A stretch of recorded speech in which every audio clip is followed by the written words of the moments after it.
नमस्कार, मैं चंदन कुमार और आप देख रहे हैं अपना पसंदीदा चैनल अंगवानी।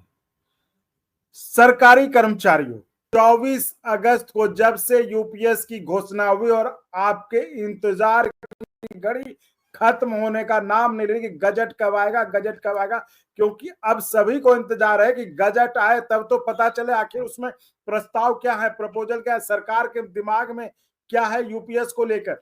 तो एक तरफ जहां सरकारी कर्मचारियों को इंतजार है गजट का, भले वो बाद में यूपीएस लेते हैं नहीं लेते वो अलग मसला है, वो ओपीएस ही चाहते वो अलग मसला है, लेकिन अभी इंतजार है कम से कम देख ले गजट में क्या है।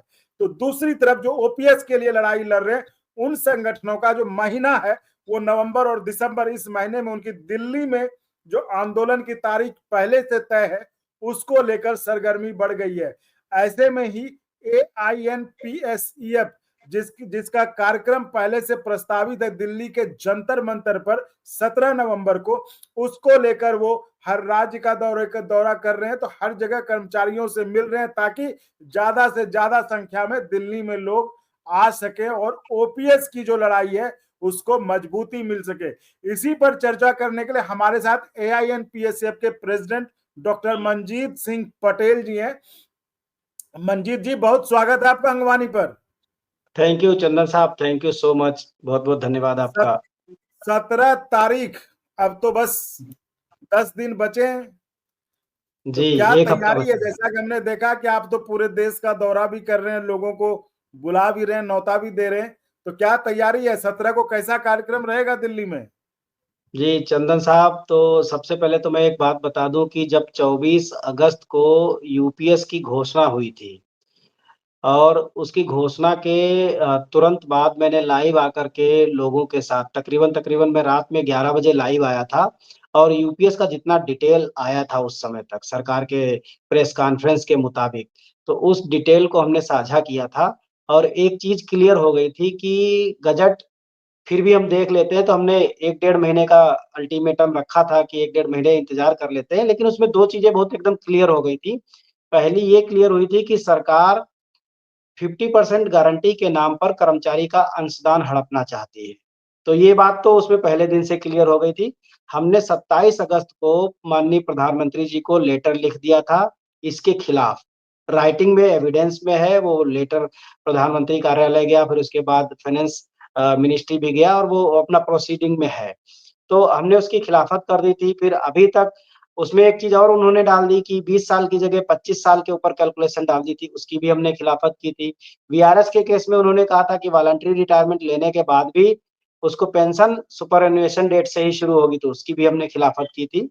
तो उसके बाद हमने 17 नवंबर डेट का ऐलान कर दिया था और हम पूरे देश में घूम रहे हैं, अपने कर्मचारियों को जगा रहे हैं कि 17 नवंबर को सरकार के इस यूपीएस या एनपीएस की जो खामियाँ हैं, जो समस्या है, इनके खिलाफ जो हमारा जो पैसा हड़पने की जो साजिश है, उसके खिलाफ हम 17 नवंबर को धरना देने जा रहे हैं। एक विशाल पेंशन जयघोष रैली करने जा रहे हैं और उम्मीद नहीं, पूरा विश्वास है। इस बार लोगों में बहुत उत्सुकता भी है। मैं अभी उत्तर प्रदेश के तकरीबन 8 जिलों में रैली करके आया हूँ। वहाँ भी लोगों के अंदर बहुत उत्साह है, पूरा जोश है कि इस जो एनोमली है या जो ये समस्या जो सरकार ने एक नई समस्या खड़ी कर दी है, इसके खिलाफ पूरे लोग लामबंद हो रहे हैं और यूपीएस का गजट अगर आएगा, तो 17 नवंबर की रैली के बाद गजट वो नहीं आएगा जैसा कि सरकार ने 24 अगस्त को अनाउंस किया था। गजट में उनको बदलाव करना पड़ेगा और यूपीएस का जब भी गजट आएगा, हमें पूरा विश्वास है सरकार को वो यूपीएस नाम भले ही यूपीएस रखे, लेकिन वो उसको ओपीएस का गजट देना पड़ेगा, ओपीएस का प्रावधान देना पड़ेगा। तो हमारी पूरी तैयारी है, बड़ा प्रोग्राम होगा, जबरदस्त होगा और दिल्ली में मैं कहूँ कि सैलाब आएगा, तो अतिशयोक्ति नहीं होगी। अच्छा। जी, बिल्कुल। इस बार जो है हमारे साथ तकरीबन 55 संगठन जुड़े हैं, केंद्र के भी हैं, राज्य के भी हैं, ऑटोनोमस डिपार्टमेंट के भी हैं और सभी इस मामले में बिल्कुल एकजुट हैं कि सरकार को जो 50% डीए के साथ उसने पेंशन की गारंटी दी, ठीक है, ये ट्रैक पर आई है सरकार हमारे, जिस रास्ते पे हम हम्म, उसको लाना चाहते थे, वो उस रास्ते पे आई है। लेकिन हम्म, 25 साल की जगह सरकार 20 साल में इसको कंसीडर करे और दूसरी बात हमारा वाला कंट्रीब्यूशन जो ब्याज सहित है जीपीएफ की तरह हमको लौटाए, ये सरकार को देना होगा और अभी देखा जाए तो एक ही चीज बची है, हमारा कंट्रीब्यूशन का वापसी। 25 साल को 20 साल कराना ये कोई बहुत बड़ा काम नहीं है, ये तो सरकार को झुकना ही पड़ेगा। हमने उसमें एससी, एसटी और ओबीसी के साथ-साथ जो माइनॉरिटीज के लोग हैं, क्योंकि इसमें सबसे ज़्यादा इन्हीं लोगों का नुकसान है। उनको 3 साल और 5 साल अतिरिक्त छूट मिलती है नौकरी मिलने के समय। अगर जनरल का आदमी 40 साल की उम्र तक एलिजिबल है, तो वहीं एससी, एसटी, ओबीसी के लोग 43 और 45 साल तक एलिजिबल होते हैं। तो ऐसे में उन लोगों का सीधा-सीधा नुकसान है। हमने इसको SC, ST, OBC minority commission में भी उठाने की पूरी कोशिश कर ली है। हमने पत्र लिखे हैं, आपको बहुत जल्दी वो पत्र दिखाएँगे और वो माइनॉरिटी इनमें जो कमीशन है उनको हम भेज रहे हैं। वहाँ से भी हम इस चीज़ को उठाएँगे कि सरकार ऐसा नहीं कर सकती, किसी भी पिछड़े वर्ग के साथ या मतलब जो है इस तरीके से अनुसूचित वर्ग के साथ इस तरीके की नाइंसाफ़ी नहीं कर सकती है सरकार। तो उसको ट्रैक पर हम लाएँगे, ये बिल्कुल हमारा कमिटमेंट है और सरकार को हर हालत में हमारा कंट्रीब्यूशन वापस करना पड़ेगा जीपीएफ की तरह। तो आप कह रहे हैं कि इस बार 55 संगठन जो आपके एआईएनपीएससीएफ से जुड़े हुए हैं और इस बार सैलाब आने की उम्मीद है दिल्ली में। जी, चंदन सर बिल्कुल आएगा सैलाब और सरकार को समझना पड़ेगा। इस बार हम एक चीज़ अब और नई चीज़ लेकर के आए हैं। हम ये सरकार को ये भी बताना चाहते हैं उस सैलाब के माध्यम से कि हम किसी पॉलिटिकल पार्टी के द्वारा खड़े किए गए लोग नहीं हैं। हम सरकारी लोग हैं, हम सरकारी कर्मचारी हैं। हम अपनी माँग के लिए अपने आप से, अपनी प्रेरणा से खड़े हुए लोग हैं। हम किसी पार्टी के समर्थन में या किसी पार्टी की खिलाफत करने के लिए नहीं जंतर-मंतर पे कूच करने के लिए जा रहे हैं।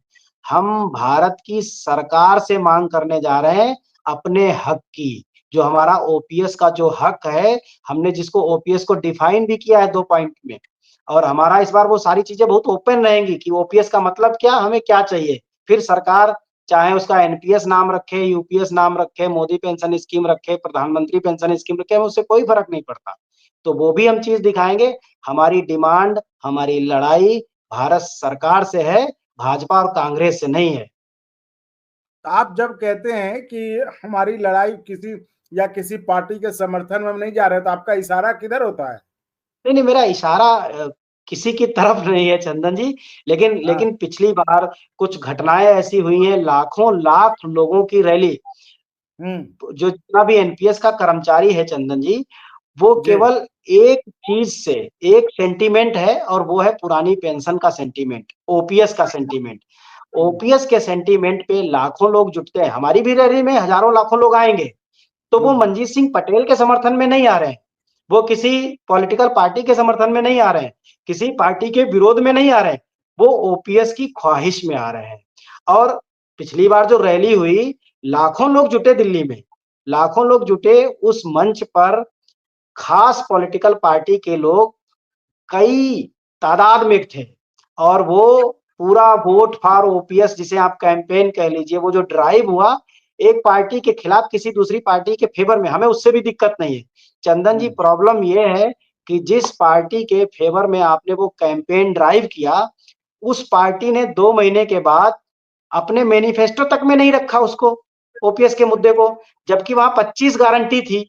तो आप बताइए क्या ओपीएस का मुद्दा इतना गया गुजरा था कि आपने 25 गारंटी दी और ओपीएस के मुद्दे को नहीं रखा और मंच पे, रैलियों में हर जगह आप ओपीएस की वकालत करते फिर रहे थे। तो हम केंद्रीय कर्मचारी बताइए हमारा किसी क्षेत्रीय पार्टी के मैनिफेस्टो से क्या ताल्लुकात है? यूपी, बिहार की पेंशन बहाल होने से केंद्र सरकार के कर्मचारियों की तो पेंशन बहाल नहीं हो जाएगी। दूसरी हम्म। बात ये पॉलिसी सेंट्रलाइज़्ड पॉलिसी है। सेंट्रल गवर्नमेंट कुछ बदलाव करेगी, कुछ अमेंडमेंट करेगी या एनपीएस को खत्म करेगी, ओपीएस बहाल करेगी, तो ऑटोमैटिकली पूरे देश की हो जाएगी।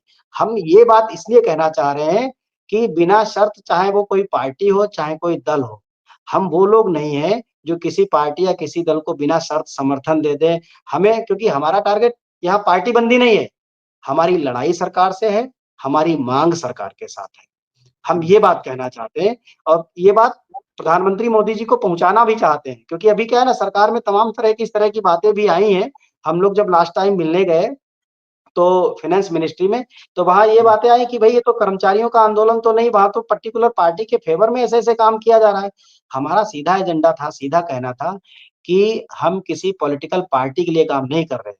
हम लोग सरकारी कर्मचारी हैं, सरकार के साथ काम कर रहे हैं, सरकार के लिए कर रहे हैं, लेकिन हमारी जो जायज मांग है उसके लिए हम सरकार से ही लड़ भी रहे हैं। तो यहाँ कोई ऐसी दिक्कत नहीं। तो हम ये बताना चाह रहे हैं कि हमारे कर्मचारी बड़े भोले-भाले होते हैं। वो सेंटिमेंट्स में बह कर के भी कहीं भी चले जाते हैं। कई बार उसका जो जो जो भोली मानसिकता है, उसका कई बार हमें नुकसान उठाना पड़ता है, कई बार खामियाज़ा उठाना पड़ता है। तो हम उस चीज़ से लोगों को अवेयर करते हैं कि हमें ऐसा कोई स्टेप नहीं उठाना है, जिससे कहीं हम किसी पॉलिटिकल पार्टी के समर्थक नज़र ना आ जाएँ। बस इतनी सी बात है। लेकिन एक तरह से जब पिछले दिनों इंटरव्यू में शिव गोपाल जी ने कहा कि सरकार ने पूरी तैयारी कर रखी है यूपीएस को लागू करने की, जो बजट आएगा, सप्लीमेंट्री बजट आएगा, उसमें 12,000 करोड़ का भी प्रोविजन है। तो उसमें से आपको क्या लगता है कि आपके आंदोलन का जो, या और भी जो लोग जो ओपीएस की लड़ाई लड़ रहे हैं, ओपीएस की मांग कर रहे हैं, तो क्या ओपीएस मिलेगा? या क्योंकि एक तरफ तो सरकार दिख रही कि वो यूपीएस को लागू करने की तैयारी में है। देखिए चंदन साहब, मैं फिर कह रहा हूँ, सरकार यूपीएस ला रही है इसमें कोई शक नहीं है। लेकिन यूपीएस लाने का मतलब ये नहीं हुआ कि एनपीएस खत्म हो गया है। क्योंकि यूपीएस में वही लोग जाएँगे जो यूपीएस को ऑप्ट करेंगे। यानी एनपीएस चलता रहेगा, जो लोग यूपीएस को ऑप्ट करेंगे वो यूपीएस में चले जाएँगे। मैंने पहले भी आपसे पिछले कुछ 1 आध महीने पहले हमारी आपसे चर्चा हुई थी जब, तब हमने आपको ये बताने की कोशिश भी की थी, यूपीएस को लाने का जो उनका उद्देश्य है, जिनकी नौकरी कम समय की है, मतलब जो लोग 15-20 साल की नौकरी करके जो लोग रिटायर हो रहे हैं, वो चाहे केंद्र सरकार के हों या राज्य सरकार के हों। ऐसे लोगों के लिए बेसिकली सरकार ने यूपीएस का शगुफा कह लीजिए या यूपीएस का रास्ता एक तलाशा है, वो सरकार लेकर के आई है। तो मेरा जो मानना है कि चूँकि एनपीएस खत्म नहीं हो रहा, यूपीएस में वही लोग जाएँगे जो यूपीएस को ऑप्ट करेंगे। 1 जनवरी 2025 से भी सरकार ने कहा है लाने के लिए। तो हम यूपीएस को क्यों ऑप्ट करेंगे? हम तो आज भी एनपीएस के खिलाफ लड़ाई लड़ रहे हैं। सरकार ने विकल्प छोड़ा है। सरकार ने 30 मार्च 2021 को एक विकल्प दे दिया था डेथ एंड डिसेबिलिटी के केस में, ओपीएस का विकल्प। चंदन जी समझिएगा, बहुत इंपॉर्टेंट बात मैं कह रहा हूँ। सरकार जी जी। ने ऑलरेडी ऑलरेडी 30 मार्च 2021 को डेथ एंड डिसेबिलिटी के केस में ओपीएस का विकल्प दिया हुआ है। मतलब हर कर्मचारी जो भी चाहे आज नौकरी में लगे, चाहे 5 साल बाद नौकरी में लगे, चाहे कल नौकरी में लगे, वो भी उसको सबसे पहले डेथ एंड डिसेबिलिटी के केस में ओपीएस का विकल्प उसको मिलेगा। वो सिलेक्ट करे ना करे ये उसका ऑप्शन है, ये उसकी उसका। इच्छा पर है। तो हम सरकार से बस इतनी तो माँग कर रहे हैं, जब आपने डेथ एंड डिसेबिलिटी के केस में दे दिया, हम्म। तो उसी विकल्प को हमें रिटायरमेंट वाले भी दिन दे दो, क्या दिक्कत है? हम्म। भाई एक आदमी, आप चंदन जी कल्पना कीजिए कि एक आदमी 10 साल की नौकरी करके मान लीजिए उसकी डेथ हो गई। हम्म। उसके परिवार को ओपीएस भी मिलेगा और कर्मचारी का पैसा भी ब्याज सहित मिलेगा, यानी वो पैसा जीपीएफ की तरह उसके परिवार को मिल गया। ओपीएस भी मिल बिल्कुल। गई। एक आदमी, वही आदमी 30 साल की नौकरी करके वो रिटायर हो रहा है, हम्म। उसको नहीं मिल रही है वो ऑप्शन। हम्म। जबकि सरकार 30 साल के 1 दिन पहले तक, रिटायरमेंट से 1 दिन पहले तक वही ऑप्शन उसको दे रही है। मतलब जिस दिन से आदमी नौकरी शुरू करेगा, रिटायरमेंट से ठीक 1 दिन पहले तक उसको ओपीएस के विकल्प का आज़ादी है। आजादी लेकिन है। 1 दिन बाद जब वो 1 दिन बाद उसको नहीं है, तो बहुत छोटी-सी समझने का केवल फ़र्क है। सरकार को सही तरीके से या तो समझने की ज़रूरत है या फिर समझाने की ज़रूरत है कि उस विकल्प को हमें रिटायरमेंट वाले दिन भी दे दो। जिसको जो चाहिए ले लेगा, खत्म बात। तो सरकार को समझाएगा कौन? मैं यही बात तो मैं कहना चाह रहा हूँ कि सरकार ने जब जेसीएम के लोगों को बुलाया, उसमें अफेक्टेड मेंबर्स को उस समय हमें भी बुलाया जाना चाहिए था।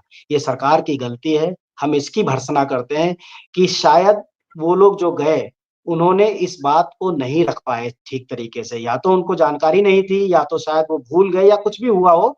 लेकिन हम्म। उस बात को जब माननीय प्रधानमंत्री जी के साथ मिले थे, वहाँ पर इस बात को रखना चाहिए था कि आप 1 दिन पहले तक, रिटायरमेंट के पहले तक वो ऑप्शन दे रहे हो आप उसको, और हम्म। रिटायरमेंट वाले दिन नहीं दे रहे हो। ये अजीब गजब बात है ना? ये तो मतलब आप खुद सोचिए कि 1 दिन पहले तक आपको वो उस ऑप्शन का लाभ मिल सकता है, 1 दिन बाद नहीं, जिस दिन आप नौकरी, और आप लंबी नौकरी कर रहे हो 30 साल, 32 साल, 33 साल। तो ये सरकार को समझने की ज़रूरत है, जब व्यवस्था चल रही चलाओ आप। कर्मचारी को विकल्प दे दो, जिसको ओपीएस अच्छी लगेगी, वो उस दिन ओपीएस ले लेगा, सरकार का पैसा छोड़ देगा। जिसको एनपीएस लगेगी ठीक है, वो अपना एनपीएस में बना रहेगा। कर्मचारी के ऊपर छोड़ दो ना, क्या दिक्कत है? बहुत हम्म, आसान है, दोनों व्यवस्थाएं आपकी चलती रहेंगी। जिसको जो हमारे यहाँ तमाम लोग ऐसे भी है जिनको वो एनपीएस बहुत पसंद है, वो एनपीएस की बड़ी तरफदारी करते हैं, ले लो भाई आप एनपीएस, आपको किसने रोका है? हम ये चाहते हैं सरकार से, सरकार एक ऐसा रास्ता निकाल ले, उसमें सबको, सरकार को भी लाभ हो, कर्मचारियों को भी लाभ हो। तो आसान है, सरकार बिना मतलब हमें यूपीएस लेके आ रही है, बिना मतलब पता नहीं कौन-कौन सी स्कीम लेकर के, कभी गारंटीड पेंशन स्कीम लाने लगती है, कभी यूपीएस ले आ रही है, कभी कुछ, कभी कुछ। नहीं, लेकिन आप जो चाह रहे हैं कि सरकार को एक ऐसा रास्ता लेके आए, लेकिन वो तो अभी तो फिलहाल होता नहीं दिख रहा है। सरकार तो यूपीएस के ही रास्ते लेके आ रहे, जैसा कि पिछले इंटरव्यू में पता चला कि शिव गोपाल जी ने साफ साफ कहा कि सरकार ने बजट का इंतजाम कर रखा है और वो यूपीएस ही लेकर आएगी। तो फिर क्या होगा? यह आंदोलन क्या ऐसे ही चलते रहेगा? क्या होगा फिर आगे? बिल्कुल, बिल्कुल चलेगा, आंदोलन तब तक चलेगा जब तक कि कर्मचारियों को ओपीएस का हक नहीं मिल जाता। मैं एकदम क्लियर कर दूँ, ओपीएस के जो प्रावधान हैं, वो आपको देने ही पड़ेंगे सरकार को। अगर सरकार नहीं देगी, तो सरकार को हर रोज़, हर दिन आंदोलन से रूबरू होना ही पड़ेगा। रही बात कि विरोध करने की, प्रॉब्लम चंदन जी ये भी है कि आज तक देखिए, मुँह ज़बानी विरोध कोई विरोध नहीं होता। मुँह ज़बानी पता नहीं लोग क्या-क्या कहते रहते हैं। विरोध आपका राइटिंग में भी होना चाहिए। ठीक है, आप जिनकी बात कर रहे हैं कि सरकार ने यूपीएस की, वो कह रहे हैं कि यूपीएस की तैयारी कर रखी है, ठीक है, हो सकता है उनको यूपीएस ठीक लग रहा हो, वो यूपीएस का फ़ेवर कर रहे हैं। हम हर उस कर्मचारी नेता की बात कर रहा हूँ, कर्मचारी का जो नेता है, जो यूपीएस के खिलाफ खड़ा है, लेकिन उसका विरोध राइटिंग में नहीं है, तो मैं ये मानूँगा कि उसका मूक समर्थन है फिर उसको। क्यों नहीं है आपका राइटिंग में? आपने मोदी जी को क्यों नहीं लिखा? आपने फाइनेंस मिनिस्ट्री को क्यों नहीं लिखा? आपने government of Uttar Pradesh, government of India को क्यों नहीं लिखा? आप कार्मिक मंत्रालय को आपने क्यों नहीं लिखा? आपने पीएमओ को क्यों नहीं लिखा? आपको लिखना भी पड़ेगा, आपको दिखाना पड़ेगा कि आप विरोध में हैं, क्योंकि सरकार के पास मुँह-ज़बानी विरोध का कोई वैल्यू नहीं होता। सरकार डेटा देखती है कि किसने-किसने विरोध किया चंदन जी। उसके पास उसकी एक फाइल है जिन्होंने विरोध किया है। उस फाइल में पेपर लगे हुए हैं कि हाँ भाई, इस आदमी का विरोध आया, इस संगठन का विरोध आया है कि वो यूपीएस से खुश नहीं है। अब वहाँ जब जब विरोध की फाइल खोली जाएगी, तो पता चला वहाँ एक ही फाइल है, all India NPS employees federation national mission for old pension scheme Bharat. फिर कैसा विरोध है? इसका मतलब ये विरोध आपका डुअल पर्सनैलिटी शो कर रहा है। आप पब्लिक को कुछ बता रहे हो, सरकार के पास कुछ और भेज रहे हो मैसेज। तो ये विरोध नहीं है फिर। अगर विरोध करना है, तो मुँह ज़बानी कर रहे हो अच्छी बात है, उसके साथ-साथ आपको राइटिंग में विरोध करना पड़ेगा। तो ठीक है मंजीत जी, बहुत बहुत धन्यवाद इस चर्चा में जुड़ने के लिए और बताने के लिए। एक तरफ जहां सरकार कमर कसी हुई है कि वो यूपीएस का के रास्ते वो यूपीएस ही पेंशन में देगी सरकारी कर्मचारियों को, जिसके लिए कि बजट का भी इंतजाम हो चुका है। और एक तरफ एक आप लोग हैं जो कि ओपीएस की मांग को लेकर जो है 17 नवंबर को दिल्ली के जंतर मंतर पर आपके अनुसार दिल्ली में सैलाब आएगा। तो ठीक है, इससे जुड़ी जो भी आगे डेवलपमेंट होते हैं हम उसके बारे में अपडेट करते रहेंगे लोगों को। फिलहाल इस वीडियो में इतना ही। आपका बहुत बहुत धन्यवाद चर्चा में जुड़ने के लिए। और साथियों, आप इसी तरह थैंक यू चैनल सर। को लाइक शेयर सब्सक्राइब करते रहें और संभव हो तो ज्वाइन भी करें, जिससे हमें आपके लिए और गुणवत्तापूर्ण कंटेंट के निर्माण में मदद मिले। धन्यवाद। और अगर आपको अच्छा लगा तो एक बार और आपको मैं कहना चाहूँगा कि आप इसको प्लीज सब्सक्राइब और शेयर करते रहें, ताकि हमारा भी मनोबल और सपोर्ट बना रहे।